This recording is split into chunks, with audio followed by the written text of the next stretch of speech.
What's going on, y'all? Welcome back to another edition of Kicking It with Kandii Marie. I'm your host, your girl, Kandii Marie. And today we have a very impactful episode. I think the presence of the Lord is going to be in here today. Okay, I have a gentleman that went from the streets to following the Word of God. So he also is the author of How I Heard the Audible Voice of God. So excited to just dive into the content of this book, learn a little bit about him. How did he get there? How did he start to follow the Lord? What happened to him from being on the streets to where he is today? So stay with us. We'll be right back.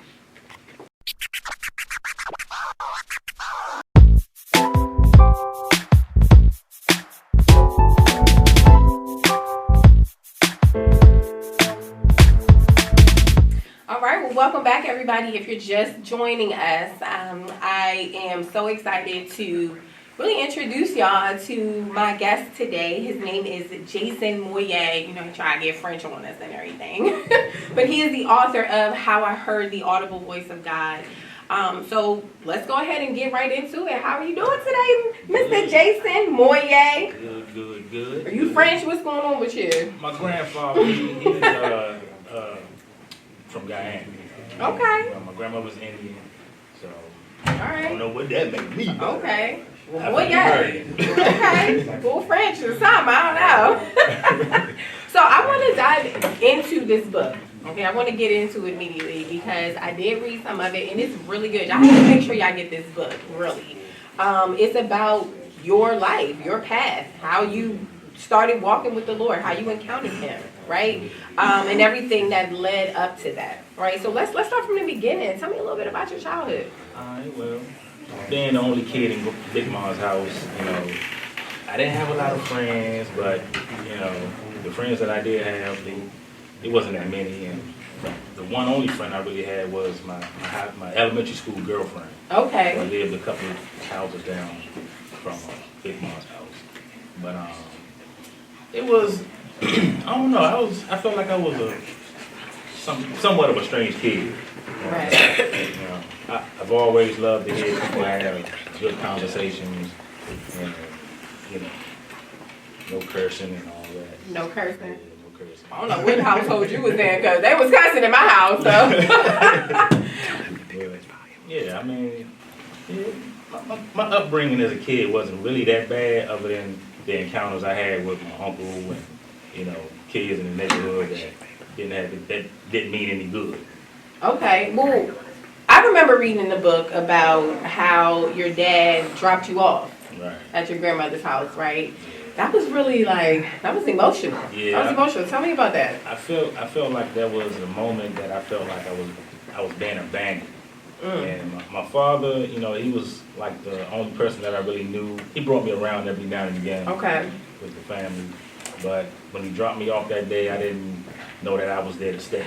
So I went to go look for him, and I couldn't find him, and I got lost, and he found me and took me back to Big Mom house and whooped my butt for leaving the house, and Wow. he left off.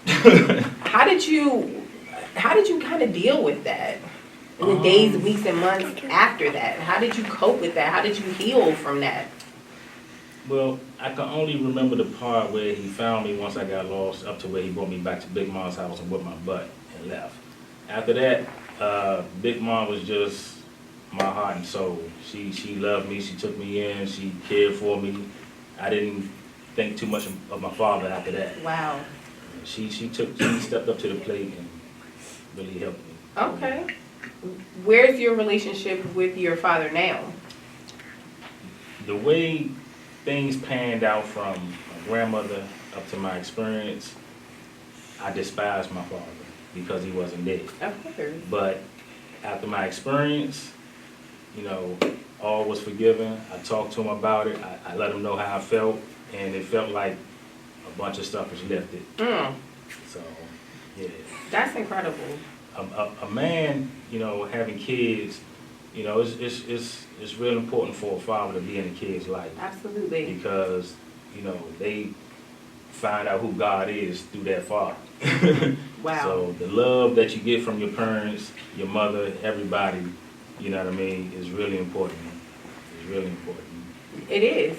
So what role did Big Mom play in your life after you after your father dropped you off, you're with her. How did she help you become the man you are today? Well, the morals, the discipline, the love, everything that she's shown me, like, helped build this fortitude within me to push through any obstacles, to keep going no matter what. So, like, I would have to say the love and the morals and the discipline she's shown me helped me a whole lot to be the man that I am today. Okay. So could you say that a woman can raise a good man, especially a black man? Absolutely. A strong black woman? Absolutely. Absolutely. Did she teach you how to cook and stuff like that? Are you domestic? I did the dab, you know, I do my thing, in the kitchen. I throw down. But my aunt, she the one that taught me how to cook. She taught me how to cook. Okay. And where did you grow up? In grew up Maryland? In Northeast DC. Okay, shout out to DC, Northeast. 4th Rhode Island. Okay. Okay, you went to high school out there too? I went to junior high school out there, then I went to Job Corps. Oh, wow. It's a transition. It's a story. It's all in the book. It's all in the book. It's all in the book. Make sure you get the book. Okay. So you did Job Corps. Now, how old are you after Job Corps? Are you a father now, or? I didn't become a father until I was 28. Okay. You know, Job Corps. I left Job Corps when I was like 19, and the time from then to me being on the streets was like. It was a slow process. It was like I had a fork in the road moment, and all in one day, I lost my job. My girlfriend broke up with me.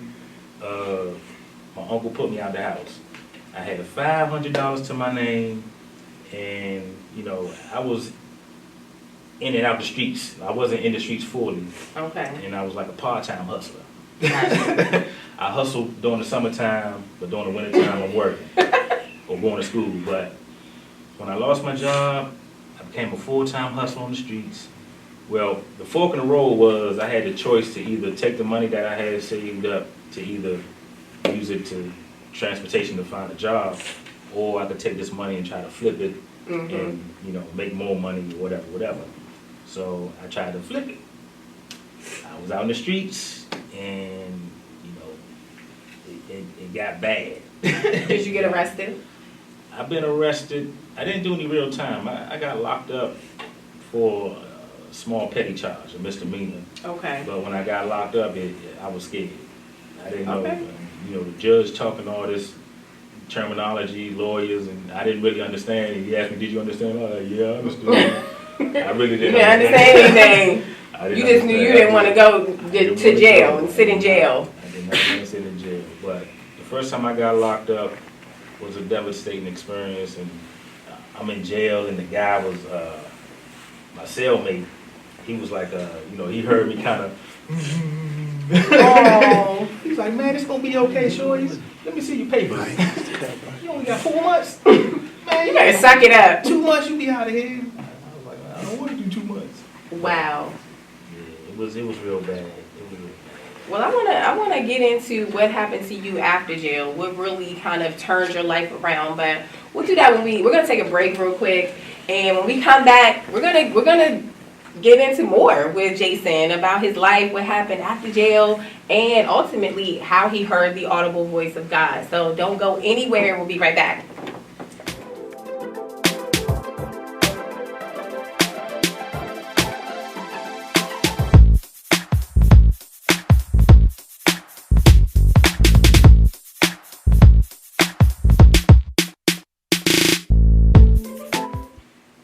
Alright, y'all, welcome back. If you're just joining us today, I am sitting here with my guest, Jason Moye. No, he's not French. But we're talking about his book, How I Heard the Audible Voice of God, and just his story leading up to that, leading up to his encounter with God, everything that he did, all the decisions he made, good and bad, leading up to this. So when we went to break, he found himself in jail, right? So a lot of situations were kind of sticky for you. You was just, in the streets, right? It was bad. The fork in the road was like, it was a gut moment, gut feeling moment. Oh, so you did have a feeling like this isn't right. I shouldn't be doing this. I can recall one moment where I was, like I used to hustle from D.C. to Maryland. I used to travel from D.C. to Maryland to hustle. Okay. So I can recall one day I was running to catch the bus. And, I missed the bus when I got up to the bus stop, but I ran down the street and caught it off at the path. And when I got on the bus, I had this real gut feeling that, tonight is not a good night to be out here hustling. So I was out there all night hustling, and I hustled up the money that I had, made enough drugs for, and I was running across this field. And when I jumped the fence, the police was right there. Waiting for you? Waiting for me. He was like, man, we watched you all night. Oh, He no. ran straight to us. And it was like, They were waiting for you. You know you was a criminal if they were bad, waiting for you. And they locked me up that night, and I think I was locked up for maybe like 2 months. Wow. It was real bad, but that was the first time I ever got locked up.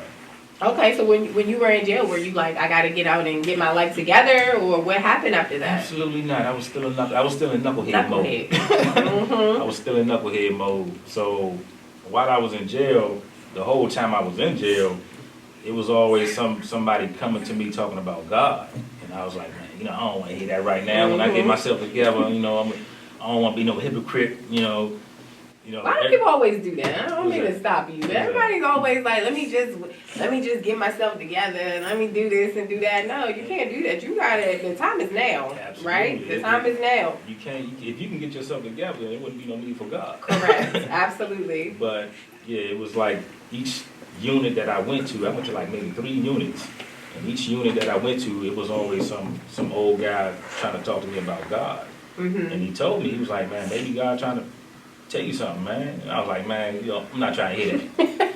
But, he always tried to get me to come to the little services that they had in the jail. I told him, I'm not into that. I'm not really trying to get into that. But he eventually convinced me to go, and, when I went, it was interesting. It was like, a guy was talking, and he was asking everybody in the room to give a metaphor of somebody that hurt them and they passed. And he was like, going around the room, and then he came to me. He was like, what metaphor do you have? I was like, hollow point bullet. He was like, whoa, wow, what you mean by that? And I was like, my uncle. He was like a hollow point bullet. He said, why you say that? And I was like, bullet don't care who it hurts. And my uncle hurt me bad. He was like one of the reasons why I was as ruthless as I was on the streets. What did he do to you? It was like, growing up in Big Mom house, I guess I took the glory of him being the baby of the family. I don't know. And, Big Mom showed me a lot of attention.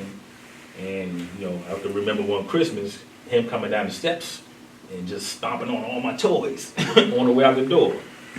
What? And my aunts, my cousins came over, and, his face lit up, and he'd pick them up, throw them in the air, and catch them. Get the next cousin, throw him in the air, catch him. I was like, man, do me. He threw me in the air and let me hit the floor. Oh, wow. So, and there's a couple of other moments that happened that, that led me up to being as ruthless as I was on the streets that, my uncle Absolutely. had a lot to do with. That's a lot of childhood trauma, it sounds like to me. Like, Yeah. I mean, It was. and look what it, look at the effect that it had when you got older. So, that's kind of crazy.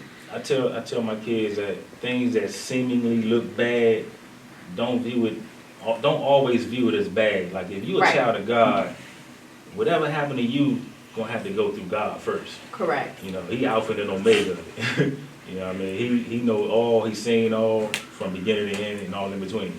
Absolutely. So, yeah. Okay. I tell him that.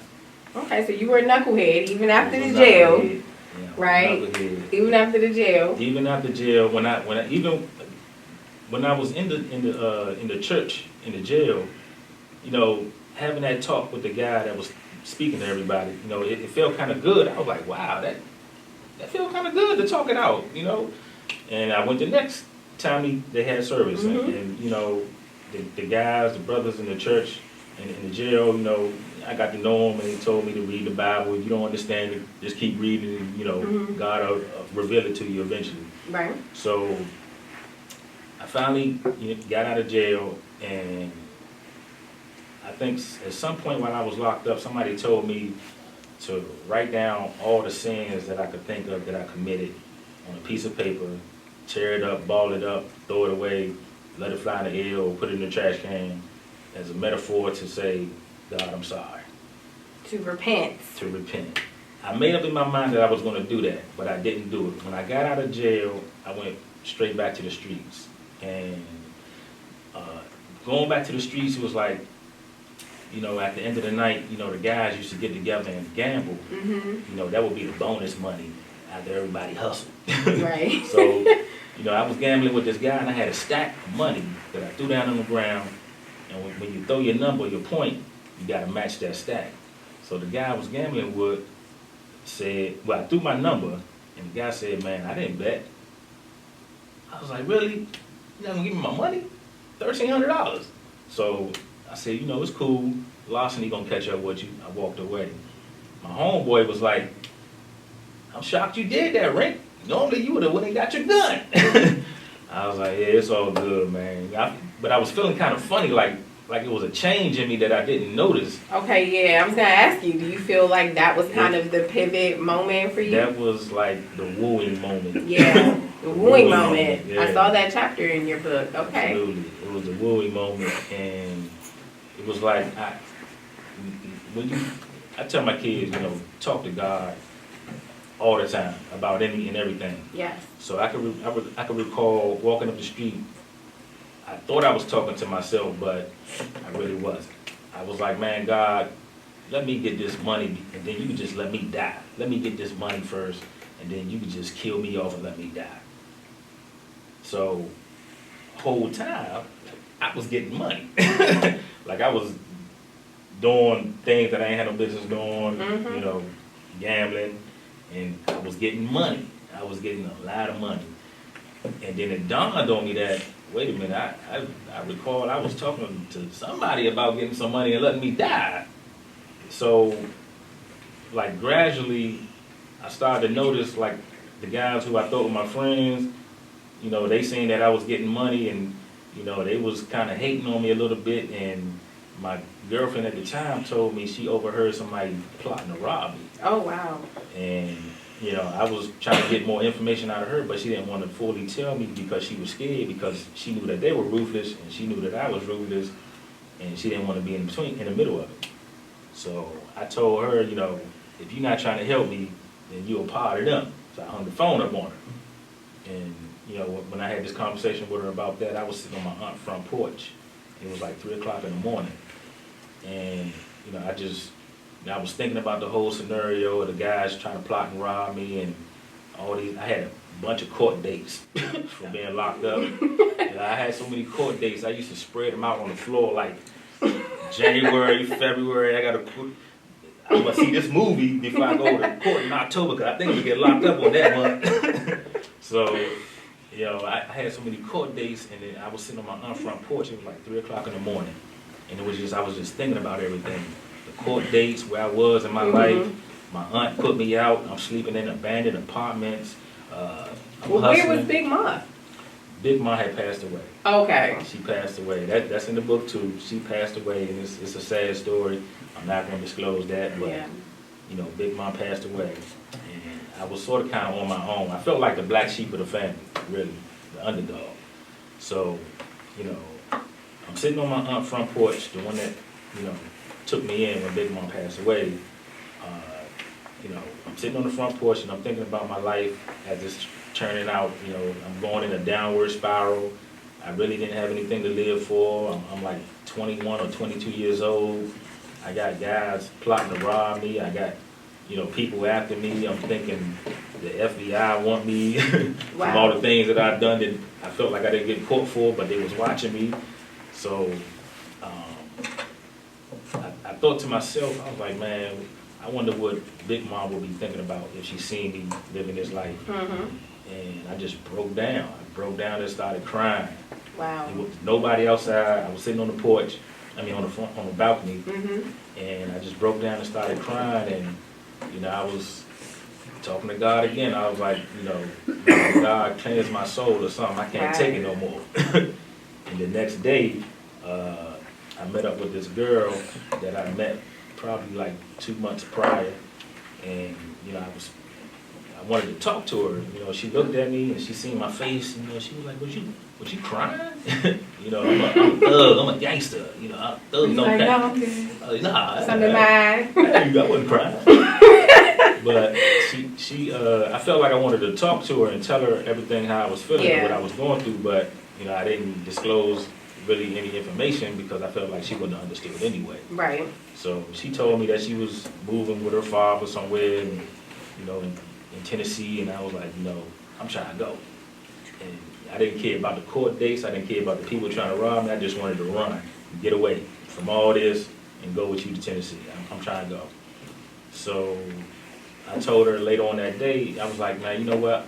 I'm gonna get a hotel room later on and get some green, and we're gonna meet up later on. So she said, cool. That's how it all started, right? That's The how it all encounter. started. Okay, we're definitely gonna get all into that. I can't wait to hear that. I did read it in the book. We're gonna take a break right now, though. Everybody, please don't go anywhere. You're gonna want to hear this, okay? He had an encounter. He heard the audible voice of God. It's an amazing story. Don't go anywhere. We'll be right back.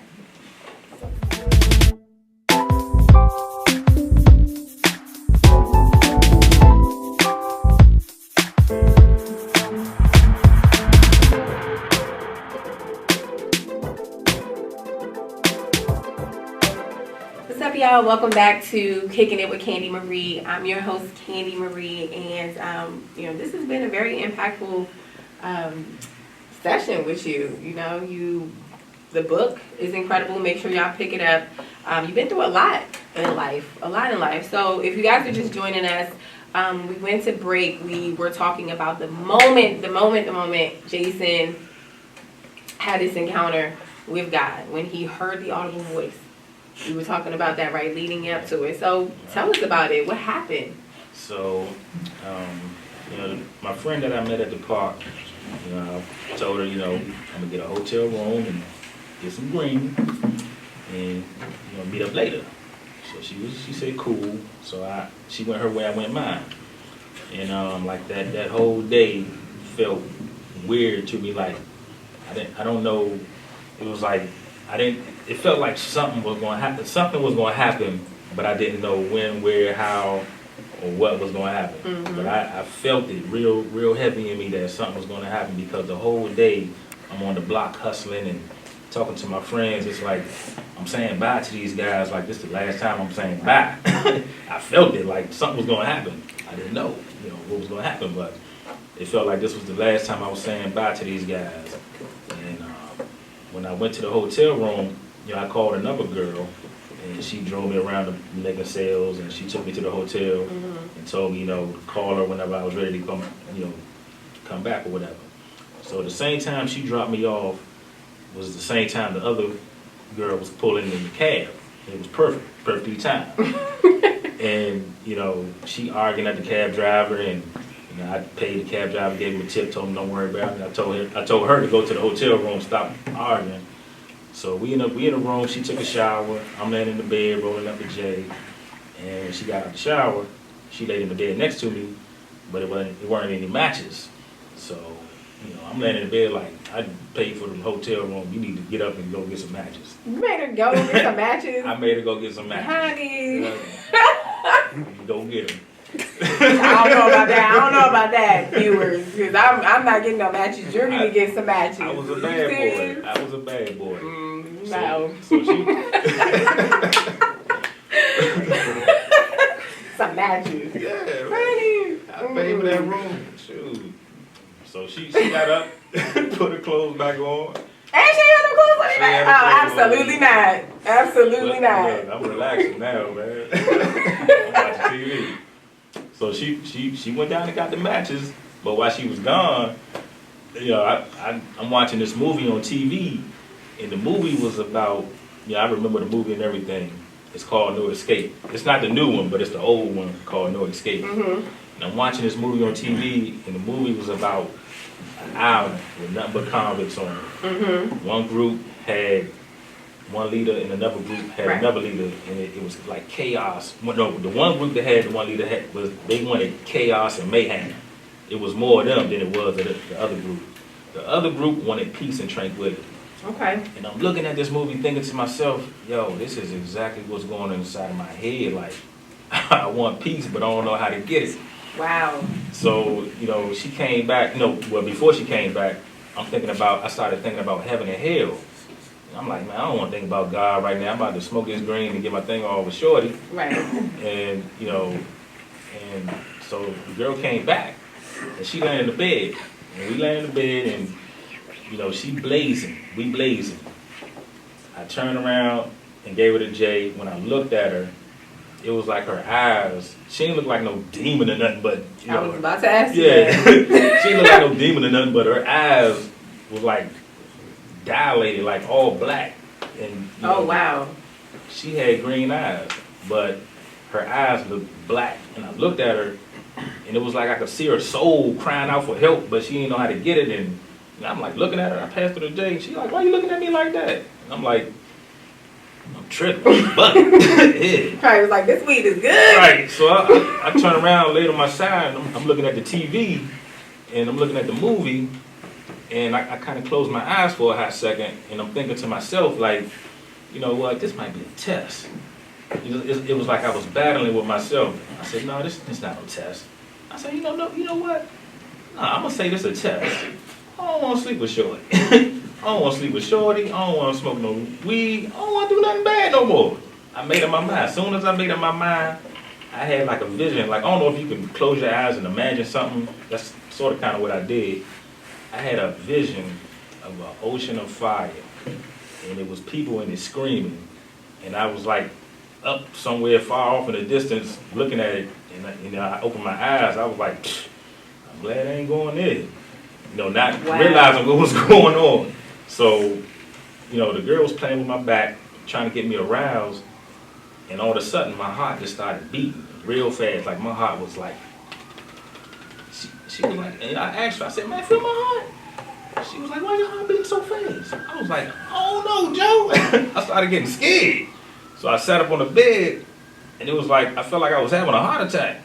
So it was like the thoughts came rushing in my mind about the feeling that I had the night before, about, where was I going at with my life, people trying to rob me, court dates, what would grandma think about me, all that came rushing back on me, and it was like, I just broke down. I fell on the floor, because it felt like I was having a heart attack. It felt so scary. It felt like I was having a heart attack, and it felt like I was about to die. Wow. But all the emotions that I felt about me being, the life I was living, felt so bad. Like, I felt it. And, I was crying and screaming, I'm not going to do it anymore. I don't want to come back. And what was she doing? She was on the bed. I really don't know what she was doing, because I was having a moment. Right. So she was on the bed or whatever, and I fell on the floor, and I was trying to push myself up off the floor, and I was like, I was crying and screaming, I don't want to come back. I'm not going to do it anymore. I'm not going to do it anymore. I don't want to come back. But it was like I let go or something. It was like I stopped fighting and trying to push myself up off the floor. I stopped fighting and I let go, and it felt like I was on my way to hell. I felt like I was falling through the floor, and I was going to this dark place, and it felt really scary, really bad. And it felt like somebody caught me and brought me back up, and I felt like somebody was washing me, like scrubbing my head, my neck, my feet, my everything. But when they brought me back up, and I'm crying and screaming, I'm not going to do it anymore, I don't want to come back. And it felt like my throat was changing, like I was straining to say it. And it was like, I'm not going to do it anymore. My mouth started flipping by itself, and it felt like I was a piece of clay being molded all over again, like a piece of clay like I was being washed, and I'm speaking in this language, and I seen a shadow like whisk past somewhere, past me, and I'm speaking in this language, and what else? Yeah, I told this story a million times. Wow.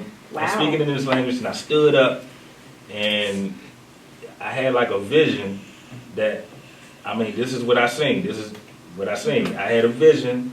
I seen, it was like I was looking through the eyes of Jesus, and I seen my feet nailed to the cross, and I looked over to my right, and I seen my hand nailed to the cross, and it felt like all my past, present, future sins was nailed to the cross. Wow. And I was speaking in this language. I felt like somebody helped me up, stand up, and I was speaking in this language, and I heard God. I heard God say, I'm Alpha and Omega, beginning and end. This is my son in who I am well pleased. And I started crying, Abba. I did not know Abba meant father. Abba mean daddy. Abba mean daddy. Yes, like my kids, I love hearing my kids call me daddy. Yeah. It's personal. It's real intimate. Call me daddy forever if you like. Yeah. But yeah, I cried out Abba, and it was like a bunch of other stuff was going on. Like I felt the presence of my family members. I didn't see anybody. I didn't see any angels. I didn't see anything. But I felt the presence, and I felt the presence of heaven. Like heaven is going to be extremely awesome. I promise you, it's going to be extremely awesome. But I was standing there, and it was like God downloaded the whole entire Bible in my thoughts. Like it went by real fast, like zip. But I seen absolutely everything. But it was like I knew the Bible like the back of my hand. Wow. And I'm standing there on the floor, in the middle of the floor, with no clothes on, and I looked at the girl, and like, the feeling that I felt was so incredibly amazing. Like everything, the stress, the weight of the world, everything was just lifted. And I'm looking at the girl, and I'm crying, and I'm excited, and I'm happy. I'm like looking at myself, like, I said, you don't feel that? She was like, no. I was like, yo, look at me, yo. I feel good as a mug. Yeah, I didn't want to curse. Right. I was like, I feel good as a mug. And she was like, just looking at me with the J. Like, really? So, I was like, I don't get it. I shouted to the top of my lungs, thank you, Jesus. Wow. As loud as I possibly that is could. Incredible. And it was like, all from the crown of my head, all through my body, I just started laughing so hard. But it wasn't like a crazy laugh. It was like, the victory is won kind of laugh. And, I fell into the wall, fell on the floor, boom, laughing hard. I get up on the floor, I get up on the edge of the bed. I'm like, man, I feel good as a mug, man. I feel good as a mug. I went in the bathroom, threw some water on my face. My hands shaking like this. I'm like, I'm telling everybody. I don't care what they think. Yeah. I'm going to testify to what happened to me. I got to tell the world. I wanted to tell the world. I wanted to write this book when it happened. That was over 22 years ago. But I have to get this book. You go into detail about all of that in your book. Right. And, wow. And, I went in the room, and I was in the bathroom, I'm thinking to myself, yo, I can't believe this really happened or happening. So I know it was God. I know it was God. I go in the room, and I sat down on the bed real slow. But I'm thinking in my mind to myself, like, what I'm going to do now? I don't want to sleep with this girl. I don't want to smoke no weed. I don't want to do nothing bad no more. What I'm going to do now? It was a commercial on the TV, and the commercial say, fool, get out of there. Put my clothes on. And 3 seconds flat. She like, where you going? Come back. I looked at her, smiled, boom. I'm leaving out. So I'm leaving out the hotel, and it's like, the date was April 10th, 1996. It was around 1:30 in the morning when this happened. I can give you the date, time, the temperature, the weather, the way the birds was chirping. I remember all that. So I'm walking past this gas station, and you know how like the street lights, how low they are? I walk past the gas station, and I look up and seen a cloud that was in the shape of an angel. Like the angels that go on the Christmas trees is like this with the little wings. I seen that, and I looked. I'm looking around to see if anybody else like, yo, look at this. There was nobody outside. Nobody at the gas station attended or nothing. So I stared at it, my mouth hanging open, like I'm in awe. It faded away like a cloud normally fades away. I'm looking up even further to see if I see anything else. So I'm walking across the highway, and I look up, I seen two stars. I seen two stars like in a 45-degree angle, and it looked as if those two stars belonged together because they was twinkling at the same sink. And it looked like as if God had the whole world in his hand and turned it around and was looking at me walk down the street. Like the stars was like this, but then they ended up like this. And I'm walking across the highway like, like my mouth hanging wide open, cars flicking their lights and blowing their horn. I did not one time take my eyes from looking up at the sky. And I looked down to jump the wall, and I looked back up. I was on a bridge. And I looked back up, and I just stared at them same two stars. The stars were back in place when I looked down and looked back up.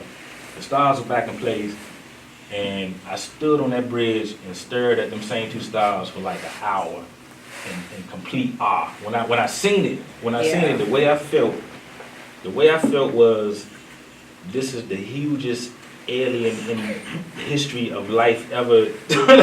I was scared and excited at the same time. Yeah, I was scared and excited at the same time because I knew it was God. And I stood on that bridge and I heard the way the trees, like I don't know if you ever heard the trees when the wind blows, they go shh. So the way the trees was blowing, when the wind was blowing, it sounded like an ocean of people was clapping, like all of heaven was clapping and cheering for what just happened. Yo, I tell you, man, God is extremely awesome. Yes, he is. Like it's hard for us to fathom in our mind that he would care so much for an individual that's in the gutter. Yeah. Like you would think he would do somebody in high power. Yeah. Man, he in the guttermost, the uttermost, he will do an experience for you that's tailor-made for you. Right. I mean, my experience not gonna be your experience. Correct. But my job is to tell you that, you know, God is extremely real. I didn't know how real he was until that moment. He was extremely real. And, you know, I know there's a lot of religions out there.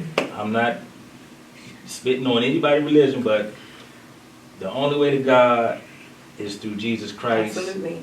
And you have to first repent from your sins. You have to ask Jesus to come into your heart and ask God to cleanse you and accept Jesus as your Lord and Savior so you can get to heaven. It's a free gift. Absolutely. It's a free gift. It's like, when I was standing on the bridge and the trees were blowing and, you know, it sounded like heaven was clapping. Yes. I took off running. I ran to my aunt's house, the one that put me out. I'm banging on the door. Boom, boom, boom, boom, boom, boom. My cousin opened the door. I run in the room. I'm sure you're excited to tell them, everybody, right? I jumped on the bed. I hugged her. It took a long time for me to be able to tell this story. Absolutely. Without, you know, missing pieces because I used to be so excited. I bet. You know, I missed bits and pieces, but it was like I jumped on the bed. I hugged her, and I told her to get up. You know, I took her to the closet where I stashed. I had crack, weed, guns. Okay. Got rid of it all, so you completely changed your life around. Everything. I got rid of the guns. I gave her all the money I had. I crumbled up all the drugs, flushed them down the toilet. I tried to explain to her. I tried to explain to her what happened, but it was still coming out in bits and pieces because I was so excited. And okay, well, let's fast forward. Okay, your dad and all. We're gonna get into that too. We're gonna close it out with where you are now. When we come back, don't go anywhere. Don't go anywhere, y'all.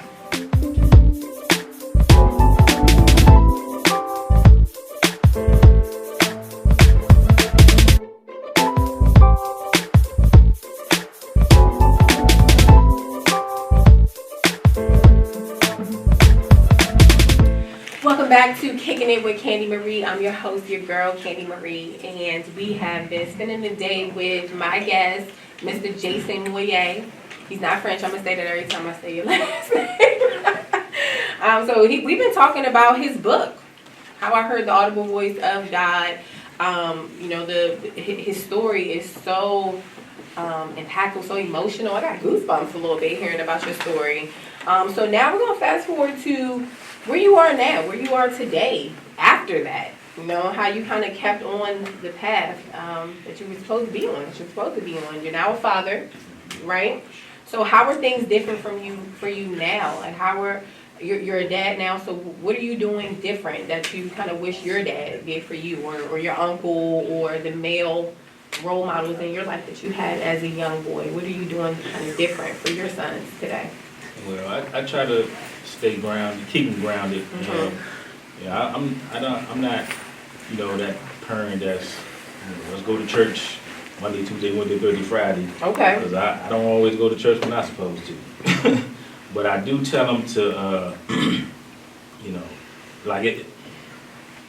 I'm the type of dad that I wish my dad was when I was growing up as a kid. Like, he wasn't there for me. I think my father not being there for me, matter of fact, I know for a fact my father not being there for me made me the type of dad that I am now with my kids. Like, very involved. If I had inspiration, if I had, encouragement, I would have been a lot further than where I am now. And I try to implement those qualities in my kids. I tell them, you can do it, man. Whatever thing you get into, swimming. My oldest son do swimming, and my youngest son is photography. Okay. And I try to show them as much love as I can that I didn't, the type of love that I didn't get from my father. I showed them that type of love. Got you. Would you say being on the streets and choosing that path in life early on was like the worst decision that you ever made, or what would you say is your worst and best decision, looking back on your life before your encounter and even after? Okay. I would say the worst decision I've made thus far is not listening to God. Wow. Even till today, sometimes, even after my experience, sometimes I don't listen to God. And, I turn around and do my own thing. That's the worst thing you could ever do. And it's consequences with the choices we make. I tell my kids, try to make the right choices. Try to make the right decisions, because every decision and choice has a consequence, whether it's good or bad. Absolutely. And would you say that to all the youth out there? What would you absolutely. say to the youth, especially the black youth, black men that are that are growing up, maybe going down the same path that you did when you were young? What kind of advice would you give to our youth today? I would say try to get in contact with somebody that's doing something positive. If you need to talk to a counselor, or a school counselor, or that friend, or try to find somebody that's doing something positive. Because there's so much negativity out here. It's crazy. It's in the TVs. It's in the social media. It's everywhere. So try to surround yourself with positivity, people that's doing something good. Every opportunity to do something good, seize that opportunity. Absolutely. Talk to God. Yeah. I tell my kids, build the most tightest relationship you can with God. Talk Absolutely. to Him about any and everything. Talk to Him. He listening. And it's no cakewalk. I want everybody to understand that too. When you start to follow God, it gets very rough. You have a lot of critics, you have a lot of naysayers, people that's trying to pull you back. So what would you say to people who are not convinced of your story, people who are non-believers, people who try to tell you that what you experience is not right? I have a buddy, and before I had my experience, my buddy, he Muslim. Okay. And I was going to the mosque with him because I was on the streets, and I was like, man, it got to be something better than this. And he was taking me to the brother's house, and take the shoes off, put the Quran in the highest place in the house. Yeah. And they gave me a Quran. They was telling me about it. And before I really dove into that, I had my experience. After I had my experience, I told my homeboy that's a Muslim, and I told him, I gave him the full story. We used to debate like all the time. All the time. And I discovered that, it's not up to me to convince you anything. What I'm supposed to do is plant that seed and tell you my experience of what God Absolutely. did for me, and let God water the seed. I'm not going to convince you anymore. I'm going to tell you the goodness of God, what He did for me, man. And, if you believe it or not, that ain't up to me. Absolutely. That's up to God to water that seed, to make it grow. I tell my kids, we like trees planted on this earth. We like trees producing fruits, whether it's good fruit or bad fruit. We're a tree planted on this earth. Absolutely. So, whatever your fruits are, God will help you make them fruits good. Absolutely. The devil will make you help them fruits bad. That's right. That's right. Okay, so what's next for you now? Will we see another book? What's next for Jason Moye? It's even after my experience, it took me a long time before I was able to like come out the house, because when I had my experience, I didn't want to come out the house anymore. Really? I wanted to stay in the house, read my Bible. I didn't want to watch TV, talk on the phone, or nothing. I broke up with my girlfriend and everything. So so now it's like I have more stories to tell. Even after my experience, I've done some things that I didn't have any business doing, and there's consequences behind those things that I've done. Yeah. And I even kind of sort of went back to what God delivered me from, almost. But in the Bible say, if you go back to what God delivered you from, it's 10 times worse. And it was 10 times worse. I bet. It's in my next book. You'll find out what that 10 times worse was. Wow. God ain't playing. No, he's not. At all. Absolutely not. Well, thank you so much, Jason, Absolutely. for joining us today and sharing your story. You have no idea how many lives you're going to touch just by telling your story, just by sharing your story in this book. You guys have to get the book. Where can they find it? Facebook? You can go Amazon? on Facebook, Amazon. If you have Prime, they'll deliver to you for free without shipping and handling. Amazon Prime, get with it. I got it. But go on Lulu Publishing, and you can download the ebook and the hard copy, or you can go any platform that have that sells books. You can go on any platform. You can find the book, How I Heard the Audible Voice of God. And how can they follow you? You're on Facebook, Instagram, I'm on Snapchat, Facebook, Instagram, Twitter. Not on Snapchat. Okay. You can find me on Facebook, Jason A. Moye, and you can find me on Instagram, RinkBeats_DOT_COM. All right. I hope y'all got that.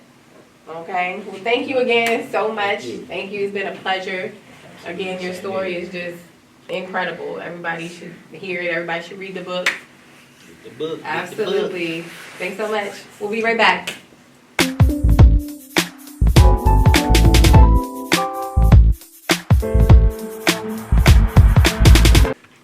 Action.